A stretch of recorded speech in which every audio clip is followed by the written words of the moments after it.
Greetings, Guardians. My name is Bife here.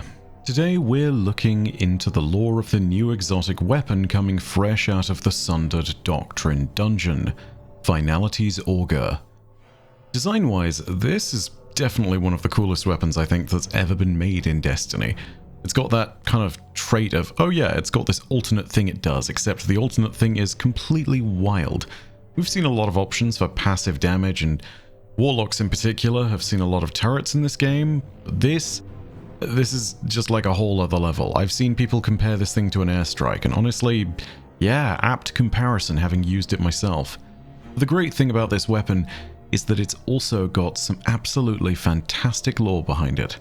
So today, we're going to jump into this weapon's lore and talk about that, and where it might lead us relating to the rest of the dungeon.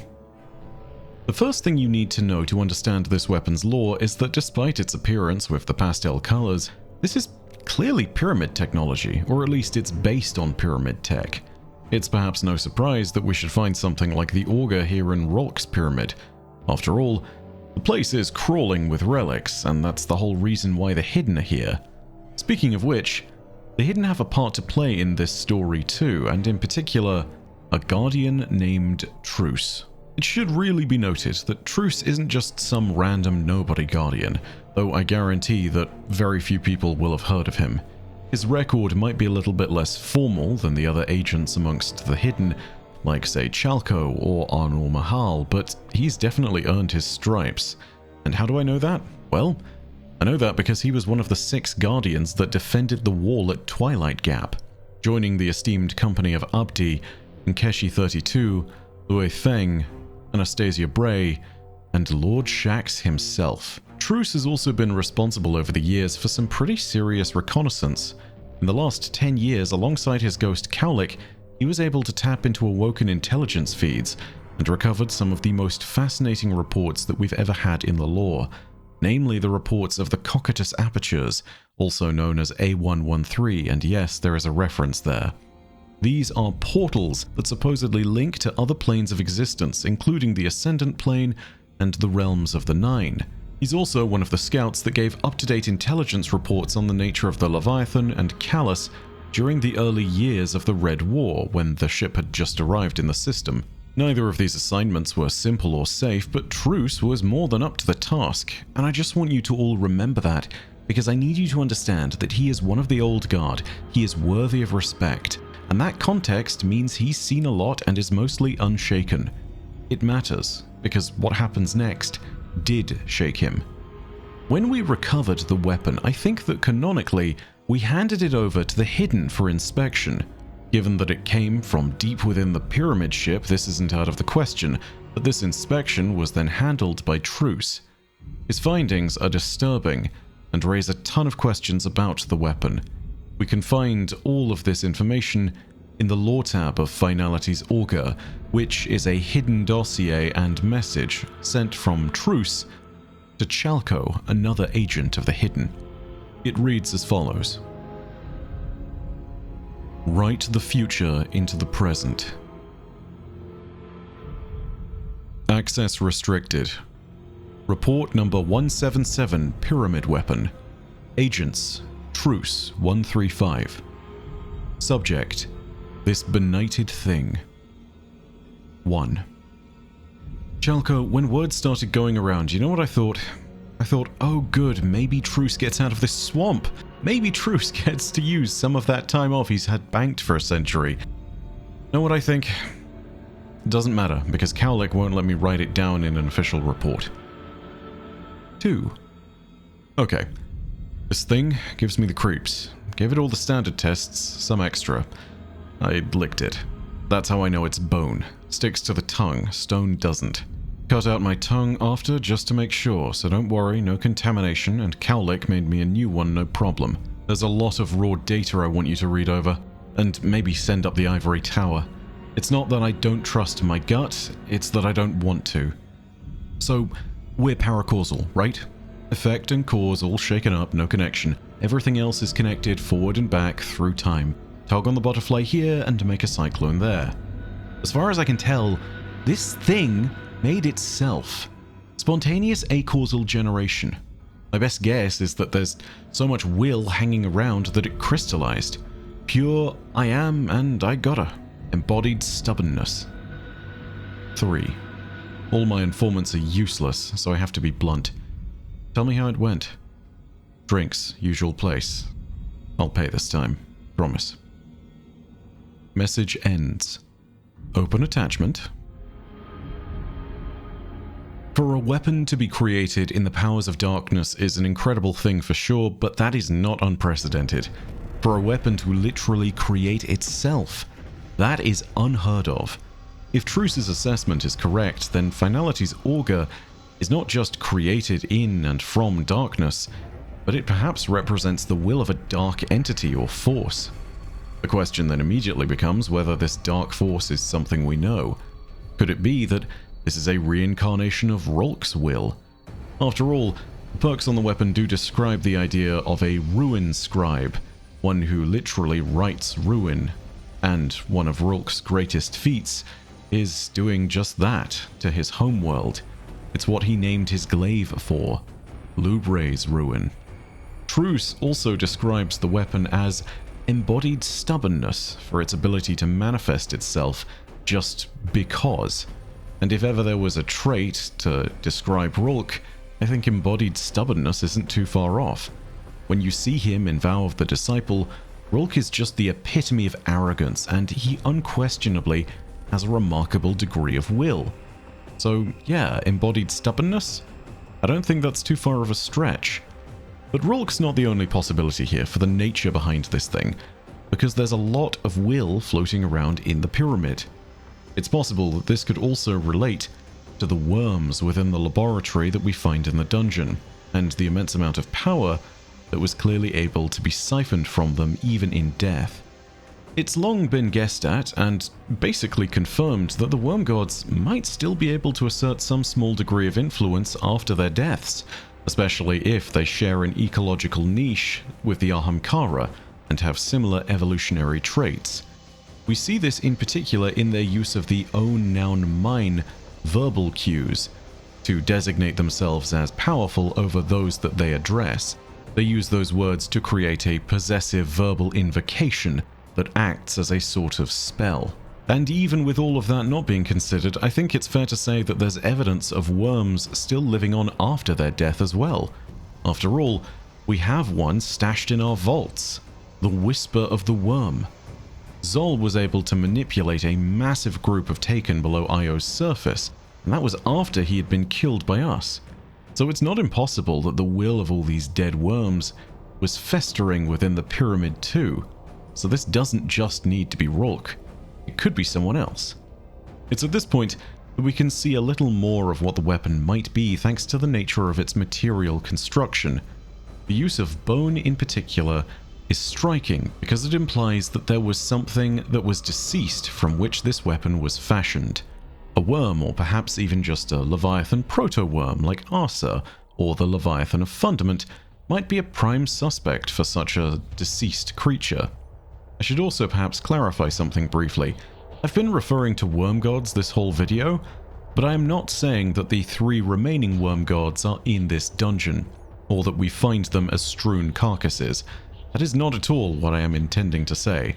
Whilst these worms are clearly of the same species and they have similar anatomy now that they've been allowed to grow beyond their larval stage, I think it is also fair to say that they are probably too small to be Aya, and Yul, the remaining 3 worm gods. Aside from anything else, there are also just way more than 3 of them. There are at least a half dozen massive corpses within the entire area of the dungeon. And no, one of them is not Zeta. Zeta is way bigger than all of them and is off in the background at the start of the dungeon where she died under the Upended. She has not been moved. So yeah, the bones imply something with this, and I think it might relate at very least to the worms.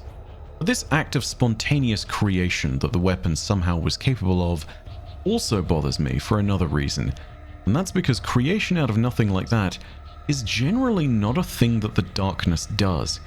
It could be that I'm overthinking this, so feel free to go ahead and shoot this idea down. After all, everything here is mostly theory. But Creation spontaneously out of nothing, the ability to generate things within the universe and its physical realms, that is not a power of darkness. That's a power of the light instead. Take a look at the Taken or the Dread or the Scorn. They were all made, but none of them were made from scratch. None were born into life. They were taken from things that were either already alive or reconstituted from things that were dead. The Taken are abducted beings that get hollowed out and are made sharper, but they aren't made, they're changed from something they were before. The Dread are similar in this manner, with their essence having been drawn from the Traveler's light and power, which was then twisted by the Witness, including its memories and darkness. They have been taken from somewhere else, and they have not been created, except for the moments where they have been brought out of the Traveler's light. However, there are also, as we now know from this dungeon, creatures that voluntarily became Dread, who allowed the darkness of the Witness to envelop them before being cut away to better fit the final shape. So again, we see an example of the light being the force that really creates things, and the darkness only being a force that twists and alters them, makes them sharper. And the Scorn are another great example of this. Filled with dark ether and risen again, Scorn are zombies. But again, Scorn are not born, they are reanimated. They are the literal corpses of dead Eliksni infused with dark ether. And in that way, they have not been reborn, as Fikrul might have suggested. Instead, they have been reanimated. They are changed. In none of these instances were these enemies created, purely from the power of darkness. In the closest instance, which is the Dread, the Traveler's light was something that was used. And even then, it appears that the predominant force in their carving was the Witness. The darkness, it seems, does not necessarily create things. It reforges them. Finality's Augur, in this sense, makes no sense, because it's just been spontaneously created out of thin air, supposedly from a massive abundance of will, and it's a darkness weapon. It shouldn't be able to do that. This is not something the darkness has ever really done. It does not create. It only takes. And yet, from nothing, an instance of "I think therefore I am" a gun occurred right before our eyes. At present, I have no explanation for how this is possible, but it leads me to wonder whether whatever's held deep within the pyramid's vaults is a thing of the light that has perhaps been trapped for millennia by the first disciple. Something perhaps that was used to augment the worms. It isn't unheard of for Rhulk to experiment with the light either. After all, thanks to the lore of Valve the Disciple, we know that he experimented on ghosts. Hidden reconnaissance teams infiltrated the pyramid after the Valve the Disciple raid and found massive piles of dead ghost shells within its inner reaches. For whatever reason, Rhulk was attempting to access the light. This is all still very theoretical, but it's from here that I really want to start pressing a theory, this idea that maybe the vault and perhaps the thing that helped to create Finality's Augur was related to the light. Hear me out. In order to understand this best, I think we need to start by breaking down the exotic's name, because there's something strange about it. We need to get into the spelling technicalities here. I know, silly, but hear me out. Augur, as it's spelt within the weapon, is spelt A-U-G-E-R. Augur with an E is a tool, like a corkscrew, and you generally use it to bore holes in things. Augur can also represent a form of spiral-shaped molluscoid sea life, which certainly seems more appropriate given the aesthetic of the weapon. It looks almost as though it is supposed to be something from the sea. There is something nautical about its nature. It looks as though on the side you have fronds of coral. However, the other spelling of augur changes its meaning, because this is a word that does have two spellings and two meanings. You can also spell augur as A-U-G-U-R. That's with a second U. This changes the meaning of the word too. Namely, it means to foresee and predict the future. For a series of events to augur well implies that it will turn out beneficially. I think that perhaps this links into the weapon's flavor text. This being Finality's Augur, or augur with a U, I suppose, would imply that the weapon is being used to change the world around it into a vision that more closely suits the finality that was sought out by the Witness and its disciples. This perhaps explains the idea that the perks are named after a rune scribe. Literally someone who is going to write the future of existence with this tool in their hand, and the future that they write is going to be a ruinous one. But I think we can bring some of these definitions together, and in particular, if we go back to the whole mollusk idea of what an augur might be, I think there's an interesting theory that arises. You see, if we're to look at this weapon as auguring, aka predicting the future, there are some corresponding quotes from characters that fit into this idea. Namely, the Leviathan of Fundament. This great Leviathan is assumed to be of the same proto-hiveworm species as Arsa, and one of the quotes associated with them, one of the first sentences that they say to the three siblings of the Osmium court when they go down into the deep is, "My eyes are wide, my gaze is long." This is literally the Leviathan saying it can augur. It is the Leviathan saying it can predict the future. So perhaps this weapon is related to the Leviathan of Fundament, which, if we're to believe everything we've learned from Arsa and the Witness, was ultimately a predecessor to the Worms, one who decided to not side with darkness when the Great War in Fundament's oceans took place. But I mean, it's not like Rolk ever interacted with the Leviathan, right? Okay, no, yes, he absolutely did. Rolk did interact with the Leviathan. He weakened it to allow the Krill siblings to pass when they went down into the deep, and to make sure that he himself wasn't barred passage when he went down to retrieve Zeta. More importantly, how did he weaken it again? He took one of the Leviathan's ribs out. The trophy of that massive rib bone can still be found displayed in Rolk's pyramid vessel near the upper reaches as you enter the vessel in Vow of the Disciple. And what is Finality's augur made from again? Oh yeah, it's not stone, it's bone. We know because Truce was crazy enough to lick the damn thing. One last very important piece of information is that when the worm gods speak about the Leviathan in the Books of Sorrow, they describe it almost like an old priest of the light. And this is important because ultimately, not only did the Leviathan try to turn the siblings back from going into the deep, but also it rose against them and supported the Ammonite, who were one of the Traveler's chosen species for uplifting. So the Leviathan does indeed have a link to the light, somehow. And to bring all of this together, what is all this implying? Well, I think we might have a theory as to how this thing was spontaneously created.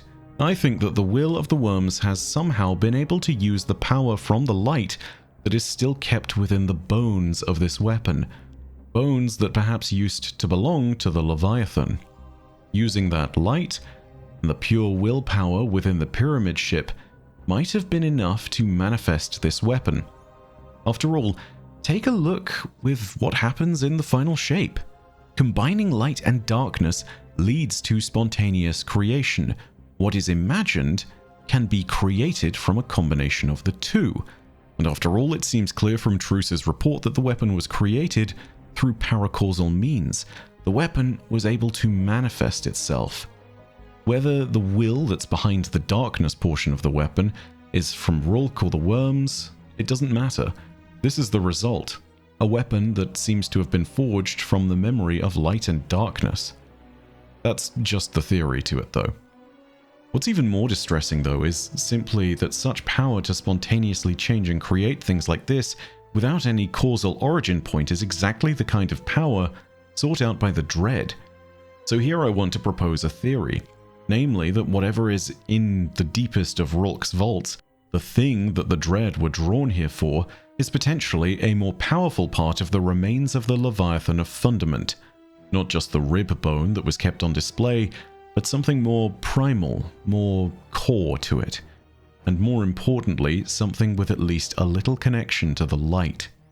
I'll likely need to do an update to this video because at current all of this is just theoretical.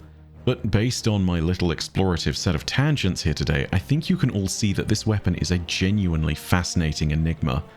We have never seen a weapon that just made itself. We've slung plenty of gods and machines and AIs into weapons, but we've never done anything quite like this. So, until we know more, go ahead and wield Finality's augur. Just beware of what future the Ruin Scribe intended to write into the universe with this tool, and how viciously one can forge that future when prompted to violence. After all, You're the one holding the pen now. Make sure you scribe what you want and not what someone else intended you to. Anyway, that's all from me for now, and I hope you enjoyed the video. If you did, go ahead and leave a like and let me know your thoughts down below in the comments section. What's your theory on the origins of Finality's Augur? And I don't know if there are any leaks out there that spoil any of this, but if there are, please don't post them. I don't want to hear it. Honestly, don't do that. Why am I even telling you this? We don't post leaks here.